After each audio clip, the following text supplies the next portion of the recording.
Bonjour Jean-Michel Stas, je suis très heureux de vous voir. Alors, on vous rappelle quand même que vous étiez l'ennemi public numéro 1. Je suis un genre de Jacques Messrine de la Wallonie, on va dire ça comme ça. Et alors, je vous découvre ici au Salon Planète Zen. Qu'est-ce qui s'est passé? Une rédemption? C'est une forme, je dirais plutôt une évolution. Ah, une évolution. Donc, comme tout, on va se tutoyer. Ah, bah oui, parce qu'il n'y a pas de raison. Il y a des années qu'on se connaît. Bon, tu sais bien que j'ai fait 13 ans de lutte, vraiment, en fait, d'essayer d'améliorer tout ce qui était conditions animales, justement de la lutte anti-captivité, donc avec des animaux dans des zoos. Donc j'ai vraiment essayé de faire le maximum. J'ai vu que je me confrontais au niveau politique à des personnes qui n'ont pas envie que les choses changent. Donc en tant que seul homme, on ne sait pas non plus faire des miracles. Donc voilà, c'est quand même eux qui ont quelque part une incidence sur un petit peu le devenir justement de ces animaux. Mais bon, je vois bien qu'il n'y a rien du tout là-dedans qui va évoluer. Donc ça ne sert à rien de continuer dans une voie qui quelque part ne mène nulle part. Donc j'ai préféré, comme je le fais depuis 20 ans maintenant en tant que président au niveau de la protection animale, de continuer à aider les animaux, mais d'une autre façon, donc des animaux humains, des animaux non humains. D'accord. Je vais dire ça comme ça. Ouais. Ah ben c'est bien. Donc. Mais c'est quand même un bouleversement énorme.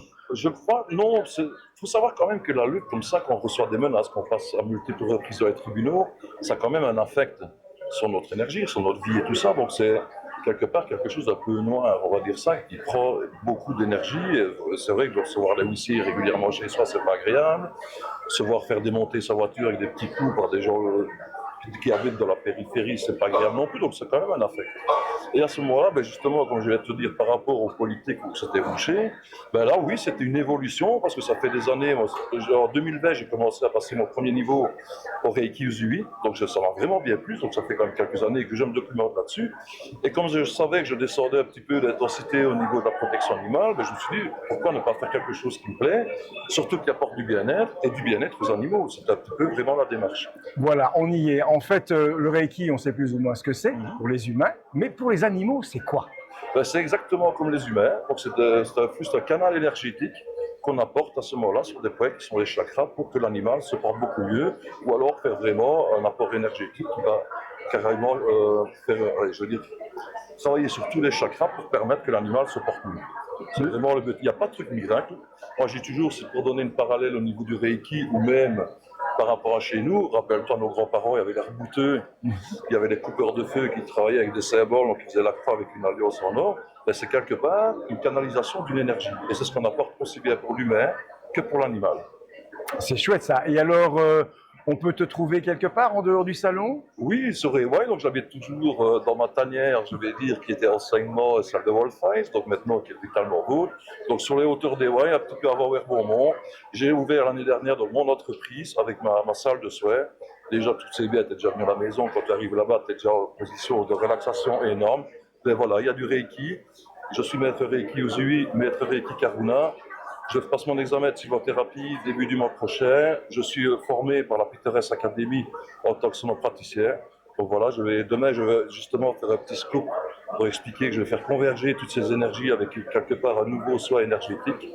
Et donc, on peut le trouver sur les 3D Way. C'est avec grand plaisir que je reçois les personnes chez moi. Eh ben voilà, merci pour tout ça. Ça m'a fait plaisir de te revoir, Patrick.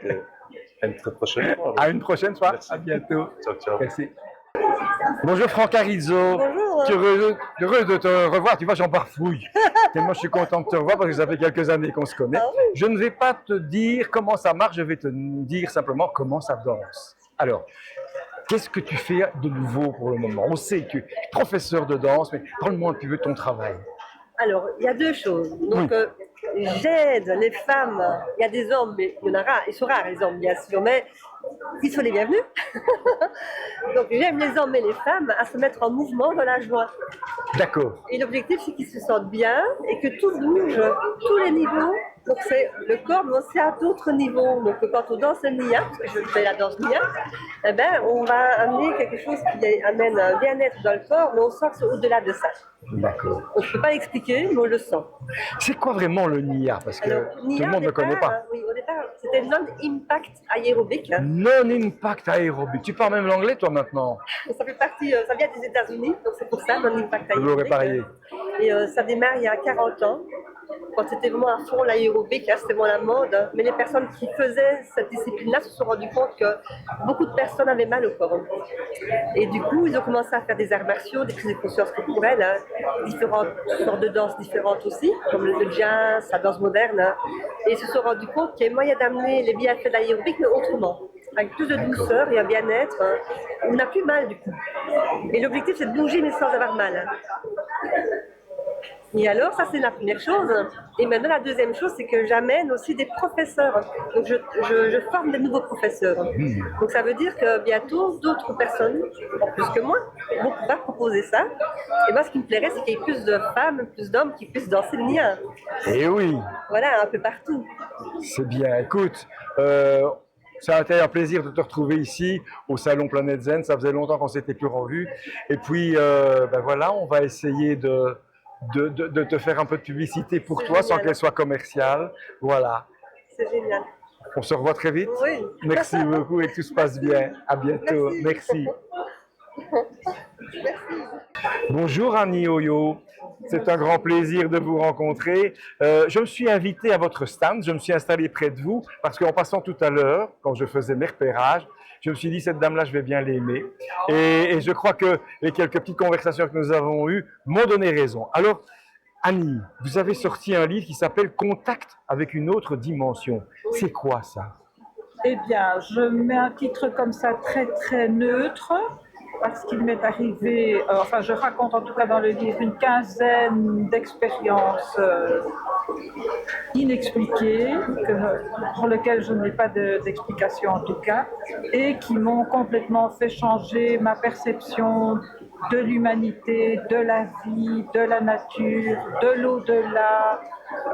Voilà, et ça m'a ouvert un monde tout à fait riche. Et voilà. Et alors le but du livre, justement, c'est d'en parler, parce que quand on a vécu des phénomènes comme ça, on est prié de se taire, parce que c'est qu'on a bouffé de la moquette, on fumé de la moquette, c'est qu'on a des rêves éveillés, des hallucinations, des délires, qu'on a des problèmes psychiques, ce qui est très frustrant parce qu'on a tellement l'impression d'avoir découvert quelque chose de formidable, d'énergisant, de formidable, et qui peut nous aider, parce que j'en suis arrivée, moi, à demander de l'aide quand j'en ai besoin, ne fût-ce que pour trouver une place de parking, que j'ai trouvé place genrée quand personne n'en avait. C'est bête, mais c'est comme ça. Et puis, c'est un tel enrichissement que voilà. Donc, je voulais partager ça, parce que je me dis, j'ai 74 ans, il ne faut pas se la raconter, les années diminuent, et je me dis, c'est dommage que ce témoignage que je pourrais faire disparaisse avec moi. Donc, je voulais laisser une trace. Voilà. Est-ce que vous pouvez, si ça ne vous ennuie pas, me raconter une expérience, par exemple? Je vais vous en raconter une qui a été la première et peut-être déterminante. C'est comment j'ai échappé à un accident de voiture de façon absolue, irréfutable, je vais dire. C'est-à-dire que je me trouvais sur la Nationale 5 qui va de Waterloo à Charleroi, qui était à l'époque, j'avais 37 ans en 87, qui était à 4 bandes, 2 bandes dans un sens, 2 bandes dans l'autre. J'étais en retard, je me suis mise à rouler à 120 à l'heure parce que j'étais en retard. Et c'est une route qui fait des larges virages comme ça, qui serpentent largement avec des montées et des descentes. Et au moment où j'aborde un virage qui va vers la gauche, j'aperçois, avant d'y arriver, un énorme camion, énorme, qui cherche à droite, mais qui néanmoins a ses roues sur la route, les pointillés. Donc, pour le dépasser, je me déporte moi vers la ligne blanche, donc je suis vraiment près de la ligne blanche. Et quand j'aborde ce virage, arrive en face une Porsche qui roule à tout barzingue. Je vois l'affaire et là j'ai un arrêt sur image et je me dis, je ne pouvais pas échapper à l'accident parce qu'il y a peut-être quelques centimètres à gauche à droite, je ne suis pas championne. Arrêt sur image et je me dis, sans peur, gentiment, oh, c'est maintenant, je vais mourir. Et à ce moment-là, je perds conscience, à 120 à l'heure. Et je me réveille plus loin.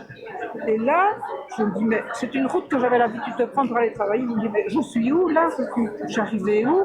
Et c'est à ce moment-là que j'ai vu deux bras qui tenaient mon volant, deux bras brillants d'un jeune homme, à la peau à la morphologie, c'est un jeune homme qui tenait mon volant comme ça très fermement à la place de mes bras, on va dire, je ne voyais pas mes bras. Et ça a duré quelques secondes et puis ça a disparu. Et à ce moment-là, j'ai été remplie d'une joie pas humaine, je ne peux pas vous dire, une espèce de joie transportante, voilà. Et donc après, vous rentrez chez vous, vous êtes prié de vous taire, hein, quand ça vous est arrivé. Vous voyez, moi j'ai raconté, mes fils frères me disent, oui, bon, ok, quand est-ce qu'on mange enfin, vous voyez, alors que vous êtes transporté et puis ça vous change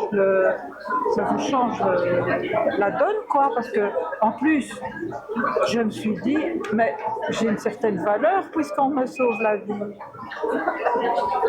Je ne pouvais pas échapper, enfin, je ne pouvais pas échapper à l'accident et voilà, donc le fait que je fais conscience à 120 à l'heure, pour moi, c'est vraiment une preuve, vous voyez, que je ne délirais pas, que je... Vous me racontez cette histoire-là et vous m'avez dit « je suis athée ». Oui. Et vous avez sorti une très belle phrase aussi que je voudrais bien que vous ressortiez parce que c'est une petite leçon, quelque part. Vous pouvez me la dire? Ah, je ne sais pas laquelle. Ah si, vous m'aviez dit que vous avez une petite phrase qui vous tenait... Ah, la question. La question, ah, ouais. La question. La question, ouais. Pourquoi y a-t-il quelque chose plutôt que rien? Oui. Et je pense qu'on ne sait pas répondre à ça et que la science n'est pas assez évoluée parce que je pense qu'il y a une explication. Mais la science n'est pas encore assez loin pour... voilà. Et que c'est pas dans la biologie, c'est pas la biologie qui va donner l'explication, parce que la biologie, pour moi, c'est une science matérialiste, c'est plutôt la physique. Et ben voilà. Voilà. Je vous remercie pour ce bon moment. Même si c'est quelque chose de grave qu'on a évoqué, ça s'est bien terminé. Alors voilà. C'est quelque chose de formidable. Oui, oui, on peut dire ça. Oui, voilà. Merci beaucoup. Oui. À très bientôt. Hein. Au revoir. Merci.